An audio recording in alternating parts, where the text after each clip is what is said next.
तर नील शुक्राणूच्या बाबतीत तुम्ही पुरुषांच्या काय चाचण्या करणार हे पहिली गोष्ट लक्षात घ्या. आणि आजकाल जे आपल्या समाजात आहे की बा मला शुक्राणू नाही म्हणजे मला बाळ होणार नाही, मला डोळ्यावरच घ्यावं लागेल, असं नाही.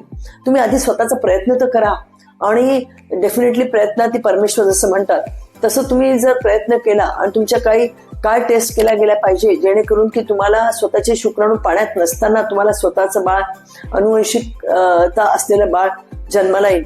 याच्यासाठी आम्ही शुश्रूषा हॉस्पिटल एक्सिटेस्ट baby centre Chikhalwadi corner Nanded इथे खास करून पुष्पवंधत्वाच्या पेशंटला एक नवं आशेचं किरण सांगत आहोत की त्यांच्या आम्ही पहिले वीर्य तपासणी करतो. वीर्य तपासणी झाल्यावर आम्ही त्यांचे शुक्राणू सेंट्रिफ्यूज मशीनमध्ये फिरवतो आणि शुक्राणू नसणं, झिरो असणं आणि एखादा शुक्राणू असणं ज्याला क्रिप्टोझूस्पर्मिया म्हणतात, या दोन्हीतला फरक जाणवायला पहा.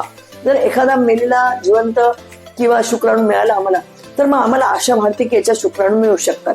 मग अशा पेशंटची आम्ही एक तर त्यांच्या खालच्या जननेंद्रियाची तपासणी करून घेतो पुरुषांकडून की त्यांच्या गोट्या जागेवर आहे का, काही नस दबली आहे का किंवा नसच नाही आहे का त्यांना, किंवा गोट्यांचा साईज छोटा आहे का, गोट्यांवर सूज आहे का, काही गाठ आलेली आहे का, किंवा काही इन्फेक्शन झालंय का खाली, या सगळ्या गोष्टी, किंवा त्यांची जी खालची जागा आहे तिथे लघवीची जागा मागच्या भागात आहे का, या सगळ्या गोष्टी तपासल्या जातात जेणेकरून, किंवा अंडकोश पुरुषांचे पोटामध्ये आहेत का किंवा एकच आहे दुसरं नाहीच आहे असं काही प्रॉब्लेम आहे का, या सगळ्या गोष्टी ज्याला कंजेनेटल आणि अक्वायर्ड गोष्टी म्हणतात हे सगळे तपासले जातात. म्हणजे पुरुषांची पण एक चाचणी होते ज्याला एक्झामिनेशन म्हणतात, स्क्रोटल एक्झामिनेशन. तिसरी गोष्ट म्हणजे आम्ही त्यांच्या ब्लड टेस्ट करतो.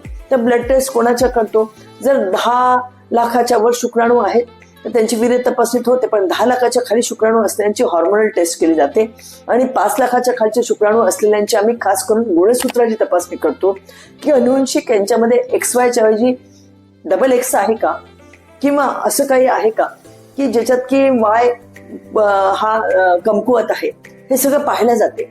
आणि शिवाय त्यांची एक कॅरिओटायपिंग Y क्रोमोझोम मायक्रोडिलेशन टेस्ट केली जाते व एक ट्रान्सरेक्टल अल्ट्रासाऊंड केला जातो. जर आम्हाला असं आढळून आलं की यांचे नसा दबलेल्या आहे किंवा नसच जागेवर नाही किंवा गोट्या छोट्या आहेत किंवा व्हॅरिकोसिल जे जास्त प्रमाणात आढळले जाते म्हणजे नसांवर सूज 3ऱ्या-4थ्या टप्प्यात असेल तर मग अशा केसेसमध्ये सगळं आम्ही खास करून सोनोग्राफी करतो आणि त्याच्याने आम्हाला माहिती होते. धन्यवाद.